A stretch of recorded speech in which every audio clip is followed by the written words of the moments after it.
أنا العبد السقيم من الخطايا وقد أقبلت ألتمس الطبيبا. دا یو ملګري تپوس کړي چې بالغ سره خپل عقیقه کولای شي کني شي؟ ها بالکل کولای شي. چا عقیقه نه ده شوی، پلار یا غریبو یا نه پوهېده چې دا عقیقه کول پکار دي، او دی اوس لوی سړی دی، بالغ دی، بالکل عقیقه دی وکړي، ښه دوهغه خیس خی دی حلال کړي او د ځان حصه دې هم پکې وکړي، د ښځې دې هم پکې وکړي، که زامن او لوڼی د هغې دې هم پکې وکړي، خو موږ ته دې ووایي یو ورځ دوه مخکې. خبره پوه شوې؟ ورځ دوه مخکې ځکه چې ځان خو ته وږی کړو که نه پوه کاچا غوښه ښه مزه، که نه دغې باندې دې وس نه کېږي نو آسان کار دی، بس سړي سر دوه چیلي راوله، هلکانو دپاره دوه چیلي او د جنکو دپاره یو چیلې. په خبره پوه شوې؟ او خیر دی موږ دونه تاوان چاله نه ورکوو، یو چیلې دی پکې موږ له راکې هم ډېره ده. دا ملګري تپوس کړی دی چې یو سړی وکیل جوړ کړي چې زما دا ځمکه په 2 روپو باندې خرڅه کړه، او که دغې نه د زیاته خرڅه کړه نو هغه پیسې ستا شوې، نو دا جایز دی که جایز نه دي؟ دا حق الخدمت دی. حق الخدمت دی ته وایي یو سړي د کار حواله که زما دا کار وکړه زه به دله دونه پیسې درکړم.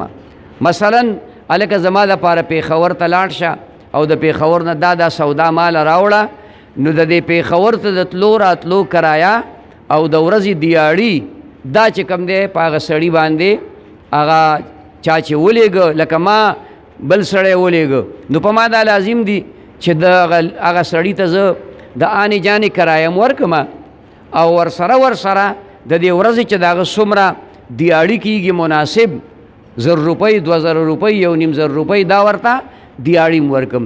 دې مسله کې یوه خبره ده چې دا روپۍ دا چې کومه دی نو په 2 روپو خرڅه کړه او باقي چې څونه وي نو هغه دې کې اجر مجهول دی، مزدوري پکې نامعلومه ده. په 14 لاک باندې ځمکه خرڅه کړه، که زیاتې وي نو زیاتې به څومره وي؟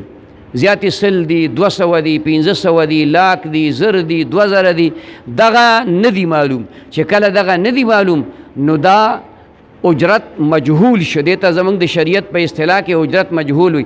او په کوم یو معامله کې چې اجرت یعنی مزدوري، اجرت مزدوري ته وایي، هغه مجهول شي نو دغه چې کومه دی معامله فاسده ده، دا دې نه کوي، داسې دې نه کوي.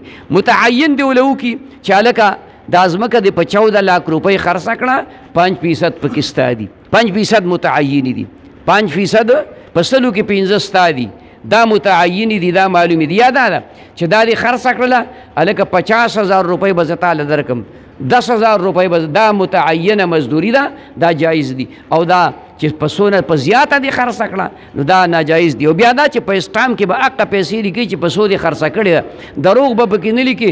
اوس خلک په اسټامونو کې دروغ لیکي، دروغ به نه لیکي. ګاډی والی په 1 لاک روپۍ باندې وایي دا مې په 1.5 لاک اخیستی دی، ګاډی والی په 2 لاک روپۍ وایي دا مې په 3 لاکه باندې اخیستی دی.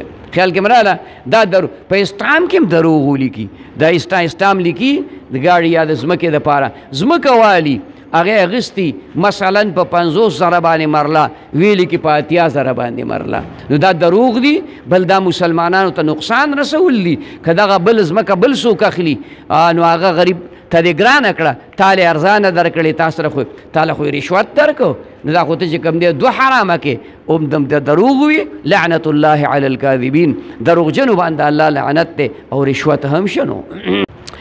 دا ملګري تپوس کړی چې مختلف قسم مرغۍ ساتل، طوطیان وغیرہ جایز دي که جایز نه دي؟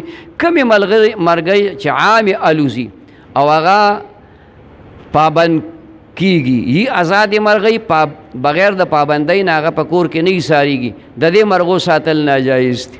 هغه مرغۍ په کور کې ساته چې هغه په کور کې عادت شي، لکه چرګان شو، چرګان په کور کې عادتېږي، دا تختی بیا نه واپس خپل کور ته راځي.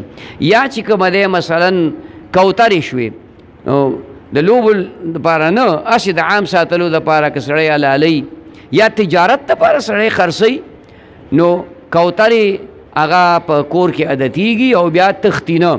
دې نه علاوه چې نور مرغۍ دي هغه طوطیان دي که خاروګانې دي که تیتر دی که دغه تیتر دا دغه نه دی